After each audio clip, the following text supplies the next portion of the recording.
नमस्कार दर्शक बंधु मु आत्मा प्रकाश आपन को स्वागत करुच्ची आज एक नया अध्याय को। दर्शक बंधु आज आम सहित आलोचना चक्र रे अछंती ब्रह्मा कुमार विचित्र भाई जे कि दीर्घ 22 वर्ष हम ईश्वरीय सेवार निज जीवन को अर्पण करिसेंती। चलंतु तांकुडू तांको जीवन विषय रे किछि पचारि बुझिबा। भाई नमस्कार, ओम शांति। आपन को आम कार्यक्रम को स्वागत। भाई प्रथमतः आपण किपरि भाव रे एई अनुष्ठान सहित जोड़ी हेले, आपण किपरि भाव रे प्रेरणा पे अनुष्ठान को आसिले से विषय किछि कहिबे। ओम शांति। 1995 मसीहार 4टा समय थिला। आमे 3-4 जन सांग हॉस्टेल लो बाहरे बुलुथिबा समय ब्रह्मा कुमारी भौणी माने जोठी ईश्वरीय विश्वविद्यालय अच्छे सेठी बुलुथिबार देखिलु। आ समस्त भितर कथा आलु जे सेठी टिके जीवा कौन सेठी भौणी माने सेठी कौन सब शुणाउछन्ती टिके शुणिबा।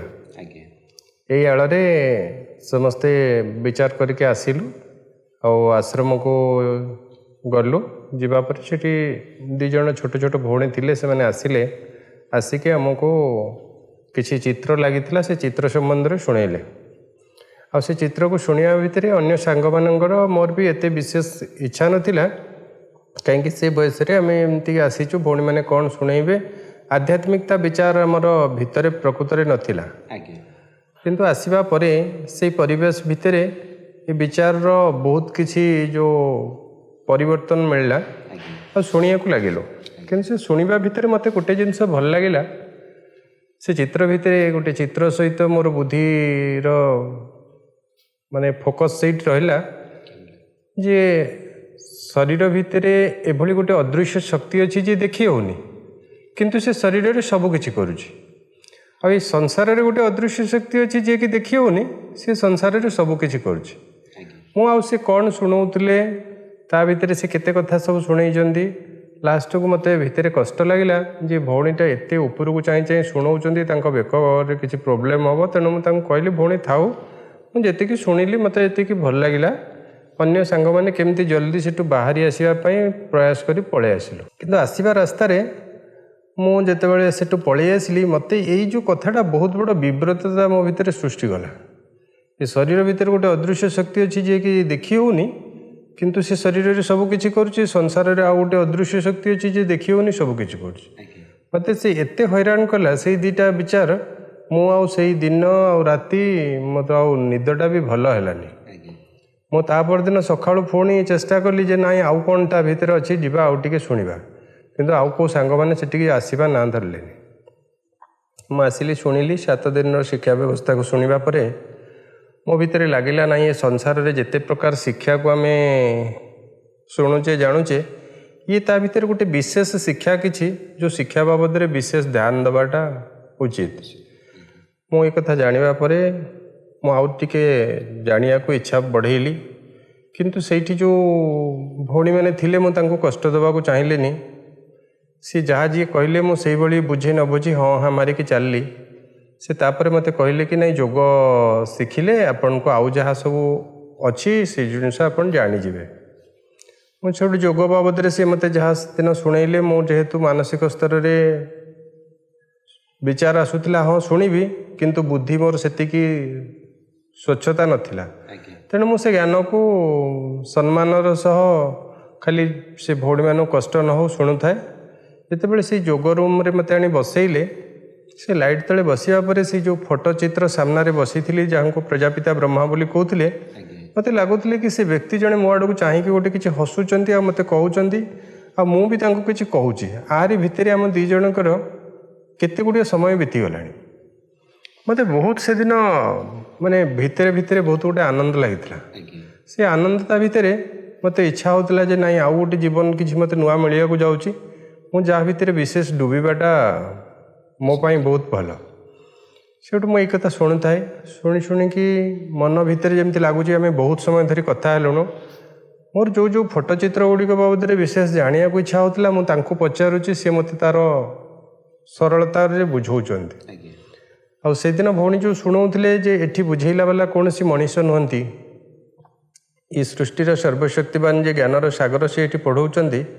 मोर से कथार अनुभूति से कक्षर होता ଯେ ପ୍ରକୃତରେ ମଣିଷକୁ ଏ ଜ୍ଞାନରେ ସନ୍ତୁଷ୍ଟତା ଦେଇପାରିବନି, କାରଣ ଏ ଜ୍ଞାନ ଗୋଟେ ସମ୍ପୂର୍ଣ୍ଣ ଅଲଗା ଜ୍ଞାନ, ଯେଉଁ ଜ୍ଞାନକୁ ହିଁ ଆଉ କିଏ ଦେଇପାରିବ, ଆଉ ସିଏ ହିଁ ହେଉଛନ୍ତି ଜ୍ଞାନର ସାଗର। ଧୀରେ ଧୀରେ ମୋର ଈଶ୍ୱରୀୟ ଜୀବନର ସୁଖ ବଢ଼ିବାକୁ ଲାଗିଲା। ଗୋଟେ ପଟରେ ଈଶ୍ୱରୀୟ ସୁଖ ବଢ଼ିବା ପରେ ପାରିବାରିକ ଜୀବନରେ ଏ କଥା ପହଞ୍ଚିଗଲା ଯେ ମୁଁ ଏଇ ବିଦ୍ୟାଳୟକୁ ଯାଉଛି, ଆମ ଘରେ ଜଣେ ପିଲାମାନଙ୍କୁ ଟ୍ୟୁସନ୍ କରୁଥିବା ଶିକ୍ଷକ ସେ ଯାଇ କହିଦେଲେ ସେଠି ତାଙ୍କର ଗୋଟେ ପାଦୁକ ପାଣି ଦେଉଛନ୍ତି, ସେ ପାଦୁକ ପାଣିକୁ ଯିଏ ପିଇବ ସେଠୁ ଆଉ ସେ ଫେରିବନି। ଆଗରୁ ଆପଣଙ୍କ ପରିବାର ଜ୍ଞାନରେ ନଥିଲେ, କେହି ବୋଧରେ ନଥିଲେ କି ଜ୍ଞାନକୁ ବି କେହି ଜାଣି ବି ନାହାନ୍ତି ଆମ ଅଞ୍ଚଳରେ ସେତେବେଳେ। ଧୀରେ ଧୀରେ ଘରେ ସମ୍ପୂର୍ଣ୍ଣ ବିରୋଧ ହେଲା। ଯେଉଁ ସାଙ୍ଗମାନେ ଯାଇଥିଲେ ସେମାନେ ବି ଏଥିରେ ବିରୋଧ କରିବାକୁ ଲାଗିଲେ।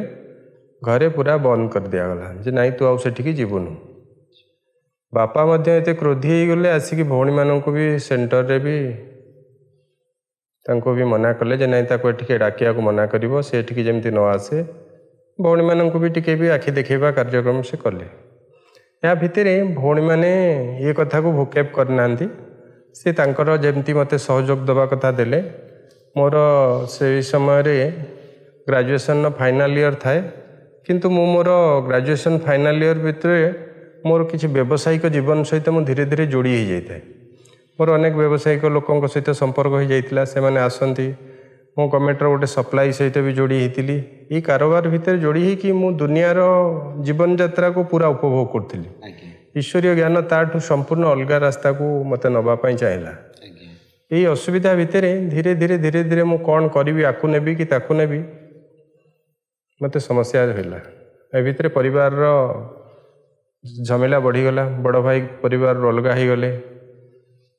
ତାଙ୍କର ଏଇ ପ୍ରକାର ସବୁ, ସେ ଯେହେତୁ ଡିଫେନ୍ସ ପର୍ସନ୍ ଥିଲେ, ତାଙ୍କୁ ଏଇଭଳି ଖାଦ୍ୟ ଏଇସବୁ ଜିନିଷରେ ଆଗ୍ରହତା ରହିଲାନି। ମୁଁ ବି କହିଲି ଯେ ନାଇଁ ମୁଁ ବି ଏ ଖାଦ୍ୟକୁ ଆପଣମାନଙ୍କ ସହିତ ସହଯୋଗ ଦେଇ ଖାଇପାରିବିନି।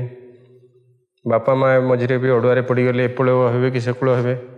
ତେଣୁ ଧୀରେ ଧୀରେ ସେ ଯେହେତୁ ଡିଫେନ୍ସ ଲୋକ ଥିଲେ, ସେ ତାଙ୍କ ରାସ୍ତାରେ ଅଲଗା ରହିବା ପାଇଁ ମୁଁ ବିଚାର କଲି ଯେ ନାଇଁ ସେ ତାଙ୍କ ଜୀବନକୁ ତାଙ୍କର ବିତାନ୍ତୁ। ବାପା ବୋଉଙ୍କୁ କହିଲି ତୁମକୁ ଯୁଆଡ଼େ ଭଲ ଲାଗିବ ତୁମେ ସେଇ ହିସାବରେ ଖାଇବ ପିଇବ।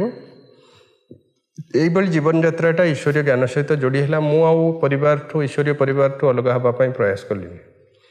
ଧୀରେ ଧୀରେ ଯଜ୍ଞର ଯାହା କିଛି ଭଲ ମନ୍ଦ କାରବାର ହୁଏ, ଭଉଣୀମାନଙ୍କୁ ପଚାରି, ମୋର ଯେବେ 7 ଦିନର କୋର୍ସ ସରିଥିଲା ସେଇ ଦିନଠୁ ବାବା ଯଜ୍ଞରେ କ'ଣ ଆବଶ୍ୟକତା ଅଛି, ଯଜ୍ଞରେ ଭଉଣୀମାନେ କେମିତି ଯଜ୍ଞକୁ ଚଳାଉଛନ୍ତି, କ'ଣ କରୁଛନ୍ତି, ମୁଁ ଏହାର ଦାୟିତ୍ୱ ନେବା ପାଇଁ ମୋତେ ବାବା ସେଇ 7 ଦିନଠୁ ସୁଯୋଗ ଦେଇଥିଲେ। ଆଜ୍ଞା। ଆପଣଙ୍କ ବୟସ ସେତେବେଳେ କେତେ ହେଇଥିଲା ଭାଇ? ସେତେବେଳକୁ ମୋତେ 21 ବର୍ଷ ହେଇଥାଏ। ଆଉ ମୁଁ ଯାହା ବି ବଜାରରୁ ପରିବା ଯିବ, ବାବା ଘରେ ଆଗ ଅଧା କଢ଼ା ହେଇଯିବ। ଘରୁ ଧାନ କୁଟା ହେବାକୁ ଆସିଲେ ଚାଉଳ ବାବା ଘରେ ଅଧା ହେଇଯିବ।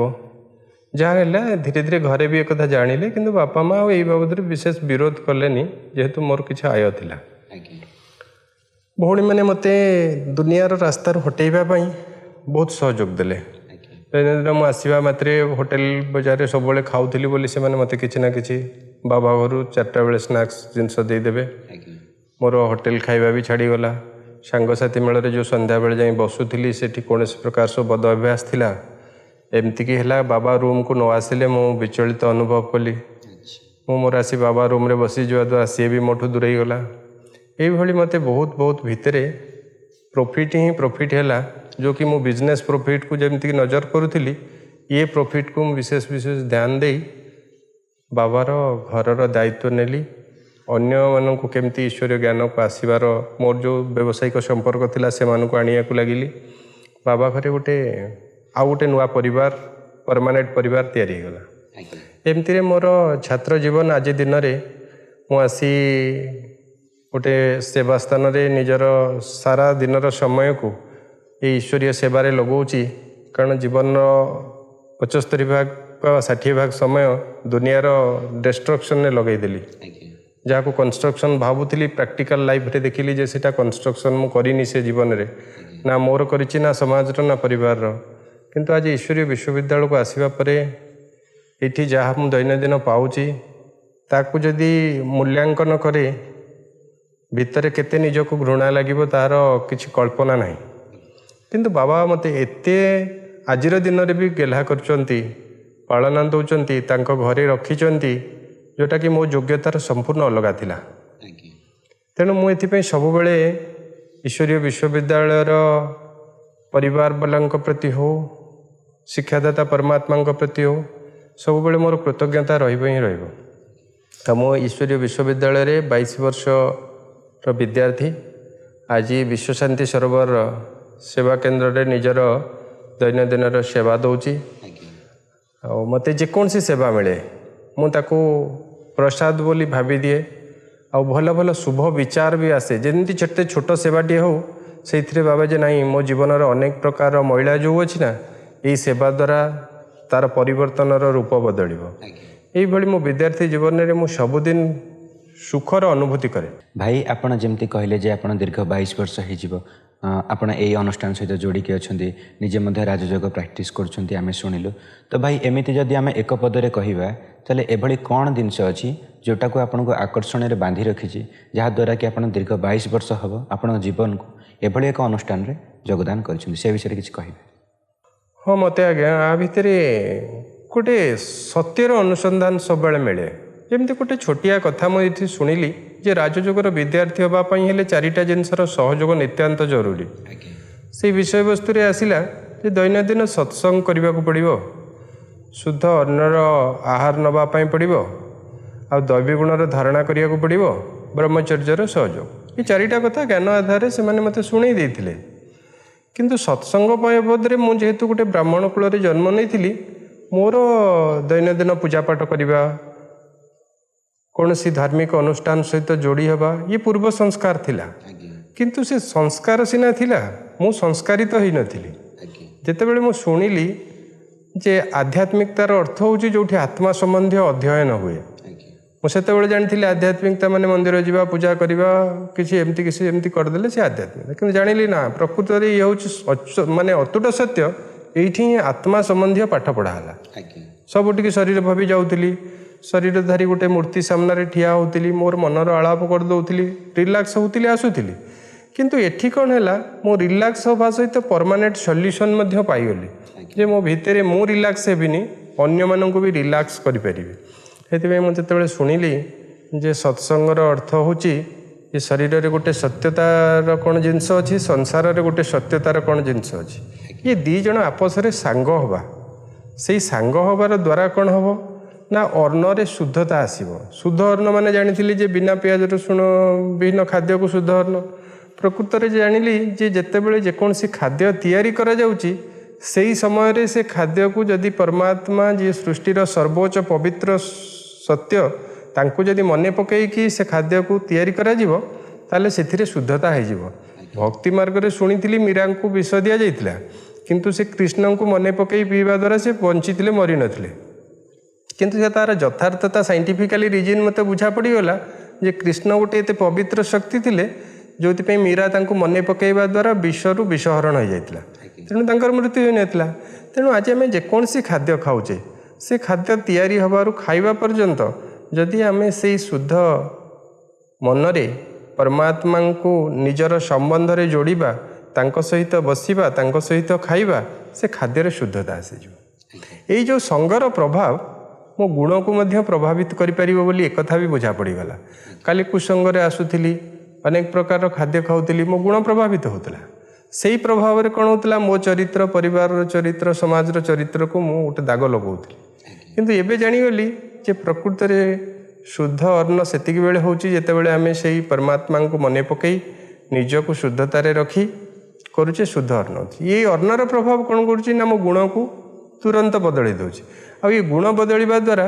ब्रह्मचर्यर महत्व को बुझीगली आ ब्रह्मचर्यर सहयोग द्वारा मु निजपाई आ दुनियापाई कौन करी से कथा भी मत बुझा पड़गला तेणु राजयोग प्रति मु धीरे धीरे मोर निजर आकर्षणता आसूची अन्य मानक एथिपाई आकर्षण करवाई सबुबले भितर लगे जे ना ये भी मोर किसी परिवार ये भी विश्वपिता समस्ते संतान आंपाई भी मोर किसी कर्तव्य अच्छी ये आधार में मो निज जीवन को आज यही रास्तार चलैया प्रस्तुत। आज्ञा भाई जी आपण पूर्व समय रे आपण जो भली थिले आपण ज्ञान पाइबा परे नित्य दिन आपण राजयोग मेडिटेशन प्रैक्टिस करबा द्वारा आपण जीवन रे किछि चेंजेस परिलिखित होइछि? हाँ भाई बहुत चेंज है। मो चौद्वार जेल रु आज आसी बाबार सोनार पंजुरी भितर रही ମୁଁ କାହାରି ପଦେ କଥା ଶୁଣିପାରେ, ଶୁଣିବା ଶେଷ ହେବା ପୂର୍ବରୁ ମୁଁ ସେ କଥାକୁ ସହିପାରେନି। ତା ପୂର୍ବରୁ ମୁଁ ମୋର ରିଆକ୍ସନ୍ ଏତେ ତଳସ୍ତରକୁ ନେଇଯାଏ, ବାକି ମୁଁ ଭାବିନଥିଲି ଯେ ମୁଁ ଆସିକି ଆଜି ଗୋଟେ ସାମାଜିକ ପ୍ରାଣୀ ହିସାବରେ ବା ସାମାଜିକ ଜୀବନଯାପନ କରିଥିବା ଗୋଟେ ସମାଜରେ ରହିପାରିବି। ମୋର ଛୋଟବେଳ 6th 7th କ୍ଲାସ୍ରୁ ମୁଁ ଯଦି ମୋର +3ର ଫାଇନାଲ୍ ଇୟର୍ ପର୍ଯ୍ୟନ୍ତ ଦେଖିବି, ମୁଁ ଗୋଟେ ବିଦ୍ୟାଳୟକୁ ଯାଉଥିଲି, ବିଦ୍ୟା ଅର୍ଜନ କରିବାର ଖାଲି ନାଁକୁ ମାତ୍ର ଥିଲା, କିନ୍ତୁ ଗୋଟେ ସମ୍ପୂର୍ଣ୍ଣ ଅସାମାଜିକ ସଙ୍ଗ ଦୋଷରେ ଆସି ମୁଁ ମୋର ଚରିତ୍ରକୁ ଏତେ ଉଲ୍ଟା ସୁଲ୍ଟା କରିଥିଲି ଯାହାକି ଆଜି ମୁଁ ନିଜକୁ କହିବା ବି ମୋତେ ଖରାପ ଅନୁଭବ ହେଉଛି। ଆଉ ଏଠି ମୋ ପାଇଁ ସେଭଳି କିଛି ମେହନତ କରାଯାଇନି କି ଏଠି ସେମିତି କିଛି ପଇସା ଖର୍ଚ୍ଚ କରାଯାଇନି। ସେଇ ପରମାତ୍ମା ଯାଦୁଗର ତାଙ୍କର ଜ୍ଞାନର ଯାଦୁରେ ମୋତେ ଏତେ ବଦଳେଇଛନ୍ତି ଯାହାକି ଆଜି ସମାଜ ବି ସେ କଥା, ମୋର ଗାଁ ସେଇ ଯେଉଁ ବଜାରରେ ରହୁଥିଲି ସେଇ ବଜାରର ଲୋକମାନଙ୍କ ଭିତରେ ଆସେ, କାରଣ ମୁଁ ଏ ଆଶ୍ରମକୁ ଆସିବା ବେଳେ ଧଳା ଡ୍ରେସ୍ ପିନ୍ଧିକି ଆସିବା ସମ୍ଭବ ହେଲାନି। ବ୍ୟାଗ୍ରେ ଡ୍ରେସ୍ ନେଇକି ଆସିଥିବି, ଯୋଗ ରୁମ୍ରେ ଡ୍ରେସ୍ ଚେଞ୍ଜ କରିକି କ୍ଲାସ୍କୁ ଯିବି, ପୁଣି ଗଲାବେଳେ ମୋର କଳା ଡ୍ରେସ୍ ପିନ୍ଧିଦେଇକି ଯିବି। କାରଣ ମୁଁ ଧଳା ଡ୍ରେସ୍ ପିନ୍ଧିକି ଆସିଲା ପରେ ଏ ଆଶ୍ରମ ଲୋକମାନଙ୍କୁ ବହୁତ ଲୋକ ଖରାପ କରି କହିଲେ, ଗୋଟେ ଏଭଳିଆ ଖରାପଟାକୁ ନେଇଛନ୍ତି। ଆଜି ସେଇମାନଙ୍କ ପାଖରେ 10 ହାତ ଦୂରରୁ ବି ଲୋକଙ୍କର ସ୍ନେହ ମମତା ସମ୍ପର୍କ, ଯେଉଁମାନେ ମୋଠୁ ଦୂରେଇ ଯାଇଥିଲେ ସେମାନଙ୍କ ଭିତରେ ଆଜି ସ୍ନେହ ମମତାରେ ବହୁତ କିଛି ମିଳୁଛି। ଭାଇ ବର୍ତ୍ତମାନ ସମୟରେ ଆପଣ ନିଜ ପ୍ରଫେସନାଲ ଲାଇଫରେ କ'ଣ କରୁଛନ୍ତି? ମୋର ପ୍ରଫେସନାଲ ଲାଇଫ୍ ଥିଲା, ମୁଁ ଗଭର୍ଣ୍ଣମେଣ୍ଟ ସପ୍ଲାୟର ଥିଲି, LICର ଏଜେନ୍ସି ମୋର ଥିଲା। ମୁଁ ଏଇ ପ୍ରଫେସନ୍ ସହିତ ରହିବା ଭିତରେ ମୋତେ ବହୁତ ସମୟରେ ଗୋଟେ ସମସ୍ୟା ଆସିଲା ଯେ ମୁଁ ଯେଉଁ ଉପାର୍ଜନ କରୁଛି ସେ ଉପାର୍ଜନରେ ମୁଁ ସନ୍ତୁଷ୍ଟ ହୋଇପାରୁନଥିଲି। କାହିଁକି ନା ଏଭଳି ଗୋଟେ ପ୍ରଫେସନ୍ ଥିଲା, ମୋତେ ଅନ୍ୟମାନଙ୍କୁ ଦେବାକୁ ପଡ଼ିବ ଆଉ ମୋର ନିଜ ବ୍ୟବସାୟ ପାଇଁ ମୋତେ ନେବାକୁ ପଡ଼ିବ, କିନ୍ତୁ ସେଥିପାଇଁ ମୋତେ ଏଇଟା ହ୍ୱାଇଟ୍ ବୋଲି ସମ୍ପୂର୍ଣ୍ଣ ମୁଁ ମେଣ୍ଟେନ୍ କରିପାରିଲିନି। ଯେତେବେଳେ ନ ଲାଗିଲା ମୁଁ ଧୀରେ ଧୀରେ ଦୂରଉଥିଲି, ଆଉ ବାପା ମା ଶରୀର ଛାଡ଼ିବା ପରେ ମୁଁ ଏଇ ସମସ୍ତ ଧନ୍ଦାରୁ ଦୂରେଇକି ମୋର ଯେଉଁ LICର ଏଜେନ୍ସି ଥିଲା ସେଇ ପ୍ରଫେସନ୍ଟିରୁ ଖାଲି ଲାଇସେନ୍ସ ବଞ୍ଚାଇବା ପାଇଁ ଯେତିକି ଯାହା କରିଦିଏ, ଆଉ ପାରିବାରିକର ସହଯୋଗ ଦ୍ୱାରା ମୋର ଯେମିତି ଯାହା କାର୍ଯ୍ୟକ୍ରମ ଚାଲିବା କଥା ଚାଲୁଛି। ଭାଇ ଏବେ ଆପଣଙ୍କର ଜୀବନର ଲକ୍ଷ୍ୟ କ'ଣ? ମୋ ଜୀବନର ଲକ୍ଷ୍ୟ ହେଉଛି ଆଉ ଯେତିକି ସମୟ ମୋ ଜୀବନରେ ବାକି ଅଛି, ମୁଁ ସେତିକି ସମୟରେ ମୋତେ ଏ ସୃଷ୍ଟିକୁ ଯିଏ ପଠେଇଛନ୍ତି ତାଙ୍କର ଗୋଟେ ସୁନ୍ଦର କାର୍ଯ୍ୟ ଏ ସୃଷ୍ଟିରେ ଏବେ ଚାଲିଛି। ଯେଉଁ ସୁନ୍ଦର କାର୍ଯ୍ୟରେ ପ୍ରତ୍ୟେକ ନରକୁ ଗୋଟେ ସୁନ୍ଦର ନର ବନେଇବେ ଯାହା ନାରାୟଣ ଭଳି ହେବ, ଆଉ ନାରୀ ଗୋଟେ ଏତେ ସୁନ୍ଦର ବନିବ ଯାହାକି ଲକ୍ଷ୍ମୀ ଭଳି ହେବ। ମୁଁ ସେଇ କାର୍ଯ୍ୟରେ ନିଜକୁ ତିଆରି କରିବା ସହିତ ଅନ୍ୟକୁ ତିଆରି କରିବାରେ ତାଙ୍କୁ ସହଯୋଗର ହାତ ବଢ଼ାଉଛି। ଭାଇଜି ଆପଣ ଏଇ ରାଜଯୋଗ ମେଡ଼ିଟେସନ୍ ଦ୍ୱାରା ଆପଣ ଅନ୍ୟାନ୍ୟ କାର୍ଯ୍ୟ ଯେତେବେଳେ ଆପଣ କରୁଛନ୍ତି, ଅଲଗା କିଛି ନିଶ୍ଚୟ ଆପଣ ଯେତେବେଳେ କାର୍ଯ୍ୟ କରୁଥିବେ ଆପଣଙ୍କୁ କିଛି ପ୍ରେସର ଆସୁଥିବ, କିଛି ନା କିଛି ପରିସ୍ଥିତିର ମଧ୍ୟ ସାମ୍ନା କରିବାକୁ ପଡ଼ିଥିବ, ସେଥିରୁ ଆପଣଙ୍କୁ କିଛି ଫାଇଦା ମିଳୁଛି ମେଡ଼ିଟେସନ୍ ଦ୍ୱାରା, ବା ଆପଣ ତାକୁ କିଭଳି ଭାବରେ ଆପଣ ତାକୁ ୟୁଜ୍ କରୁଛନ୍ତି? ବହୁତ ଭାଇ ମୋତେ ଫାଇଦା ମିଳୁଛି, କିନ୍ତୁ ମୁଁ ଏ କଥା ଆଜି ଆପଣମାନଙ୍କୁ ଏ ମଞ୍ଚରେ କହିପାରିବିନି ଯେ ମୁଁ ସମ୍ପୂର୍ଣ୍ଣ ବିଜୟୀ ହୋଇଯାଇଛି। ମୁଁ ଅଭ୍ୟାସରତ। କାଲି ମୋର ପ୍ରତ୍ୟେକ କଥା ଶୁଣିବା ମାତ୍ରେ ଯାହା ସବୁ ବଦଳି ଯାଉଥିଲା ଆପଣଙ୍କୁ ଶୁଣେଇଲି, କିନ୍ତୁ ଆଜି ସେଇ ଜାଗାରେ 100 ପଦ ଶୁଣିବା ପରେ ପରିବର୍ତ୍ତନ ବହୁତ କିଛି ହେଇଛି। ଶୁଣୁଛି, ସମସ୍ୟା କାଲି ଆସୁଥିଲା ଆଜି ବି ଆସୁଛି, କିନ୍ତୁ କାଲି ସମସ୍ୟାକୁ ଯେଉଁଭଳି ମୁଁ ହ୍ୟାଣ୍ଡଲିଂ କରୁଥିଲି ଆଜି ସେଇଭଳି କରୁନି। ଆଉ ସାରା ଦିନରେ ମୁଁ ବହୁତ ସମୟରେ ଚେଷ୍ଟା କରୁଛି ଏଇ ଆଧ୍ୟାତ୍ମିକ ଜ୍ଞାନର ସହଯୋଗ ଦ୍ୱାରା ଯେ ମୁଁ କେମିତି ମୋର ପରିବର୍ତ୍ତନ ତ କରିବାରେ କିଛି କିଛି ସାହାଯ୍ୟ ମିଳୁଛି, କିନ୍ତୁ ମୋ ପରିବର୍ତ୍ତନ ଦ୍ୱାରା ଅନ୍ୟର ପରିବର୍ତ୍ତନ ହେବ, ଏଇଟା ମୁଁ ଆ ଉପରେ ବେଶୀ ଫୋକସ୍ ରଖୁଛି। ଯେମିତି ମୁଁ ତୁରନ୍ତ ରାଗି ଯାଉଥିଲି, ମୋ ପରିବର୍ତ୍ତନ ମୋ ହାତରେ ଥିଲା, କିନ୍ତୁ ମୁଁ ନିଜକୁ ପରିବର୍ତ୍ତନ କରୁନଥିଲି, ଅନ୍ୟ ଜଣଙ୍କ ବିହେଭିଅର ଉପରେ ଗୁରୁତ୍ୱ ଦେଉଥିଲି। କିନ୍ତୁ ଏବେ ଗୁରୁତ୍ୱ ଦେଇଛି, ନାଇଁ ସେ ବ୍ୟକ୍ତି ଦ୍ୱାରା ଏମିତି ହେଇପାରେ, କିନ୍ତୁ ମୋ ଦ୍ୱାରା କେମିତି ହେଇପାରୁଛି, ଏଇ କଥାକୁ ନଜର ରଖି ମୁଁ ନିଜକୁ ବଦଳାଇବାରେ ଭାଇ ବହୁତ ସମୟ ଲଗାଉଛି। ଭାଇଜି ଆଜିକାଲି ଆମେ ଯେମିତି ଦେଖିବାକୁ ମିଳୁଛି ଯେ ଆଜିର ଯୁବ ସମାଜ ବିଭିନ୍ନ ପ୍ରକାର ନିଜର କୁସଙ୍ଗକୁ ଗତି କରୁଛନ୍ତି, ବିଭିନ୍ନ କୁ ଅଭ୍ୟାସକୁ ମଧ୍ୟ ଆପଣାଉଛନ୍ତି, ତ ଆପଣ ତାଙ୍କ ପାଇଁ କ'ଣ ଆହ୍ୱାନ କରିବାକୁ ଚାହିଁବେ, ତାଙ୍କୁ କ'ଣ ସନ୍ଦେଶ ଦେବାକୁ ଚାହିଁବେ? ଭାଇ କୁ ସଙ୍ଗରେ ଆସିବା, କୁ ପ୍ରକାରର ବ୍ୟବହାର କୁହନ୍ତୁ ବା ସଙ୍ଗଦୋଷ କୁହନ୍ତୁ,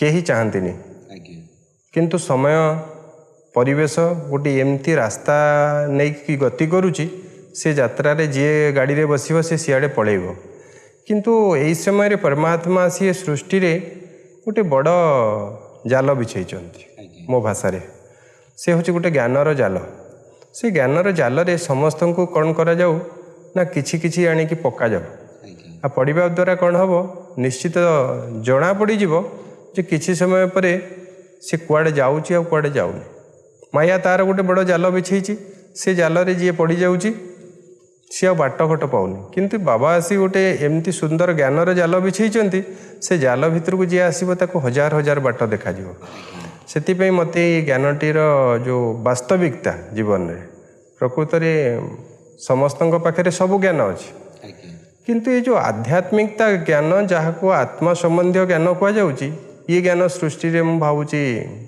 यथार्थतार क्या पाखे ना जदि था ये समस्त ज्ञान अर्जन मनुष्य करे गोटे भल मनीष हाँपाई किंतु आज भल मनीषर अभाव घटी संसार में आउ सब भल मिलूँ भल मनीषर अभाव। भाईजी आपण जीवन परिवर्तन को आपण उल्लेख कले एवं निज जीवन में देखुवा परिवर्तन को प्रेरणा दे आपण कहार जीवन को परिवर्तन करने के प्रयास करिसें? हाँ मुझे कर सारी। अच्छा मो जीवन में ईश्वरीय विश्वविद्यालय को लगभग 30 ରୁ 40 युवा भाई को ईश्वरीय ज्ञान को निमंत्रण देइछि। आज दिन में भी से पाखापाखि 30 ରୁ 32 भाई तांको जीवन को ये रास्ता चलाउछंती आउ जो 7-8 जन सी ज्ञान रास्ता संपूर्ण न चलिले भी सहयोगी अछंती तांकर निजर माने धैर्य अभाव समय अभाव से माने संपूर्ण चली पारलेनी किंतु ये ज्ञान को सम्मान दियंती निज जीवन महत्व को बुझंती एतिक पाइछि। भाईजी आपण निज जीवन किसी समय को आपण दैनंदिन जीवन में किभଳି भाव प्रयोग करुछंती किभଳି भाव आपण मैनेज करि पारुछंती से विषय किसी कहिबे? समय को सफल करिवार ज्ञान ब्रह्मा कुमारी ईश्वरीय विश्वविद्यालय को आसीबा पूर्वर मो श्रीमा अरविंद संस्था सहित किछि जड़ित थिली किंतु एते सुंदर तरीका ब्रह्मा कुमारी ये जो समयर व्यवहारिक ज्ञान आज दिन में भी मुझे संपूर्ण निज को कहबिनी जे मु संपूर्ण ग्रहण करिछि किंतु जेतिकी एते सहज उपाय माने दौरान जे कौन सी व्यक्ति चाहिए या नहीं उपभोग करि परियो कारण समय ये एते बंचे जहाँकि से जमीती रास्तार चाहिए से व्यवहार करें जमीक आमर दैनंदिन जितेबले भी शोवा होना कहीं उठिबार निर्दिष्ट समय अच्छी आउ से उठिबारे आमको थकावट ये लगे ना जमीक आम घर को किए गोटे वीआईपी आसूची अति प्रियजन आसूची आमको जिते थकावट थिले भी ता सहित मिसिले से थकावट दूरे जाऊँगी फ्रेशनेस आस जाऊँगी सेमती सृष्टि जी सर्वोच्च जहाँ को सृष्टि रे समस्ते खोजु था सी आमको से 3टा 3:30 राति आमको खोजिकी आसी आम पाखे पहुँचुंट आम सहित एत आमोद प्रमोद कथा हवा को कहती जो कथा पिला बेलू कही तुम्हें मोर माता पिता बंधु सखा प्रकृत से माता पिता बंधु सखार साकार अनुभव ये सृष्टि रे वर्तमान समय रे सी आसी आम सहित करती से आमको से जो मुहूर्तर समयटा एते शक्तिशाली कर दिए सारा दिन रे आम एंजॉय ही एंजॉय करूँ। भाईजी आपणकर मूल्यवान समय बाहर करी आम सम्मुखें आपणकर अंगे लिभेइथिबा अनुभव को रखिले से आपनको बहुत बहुत धन्यवाद नमस्कार। दर्शक बंधु आज तो समय हो जाइए आम पुणी देखा आगामी अध्याय से पर्यंत धन्यवाद नमस्कार।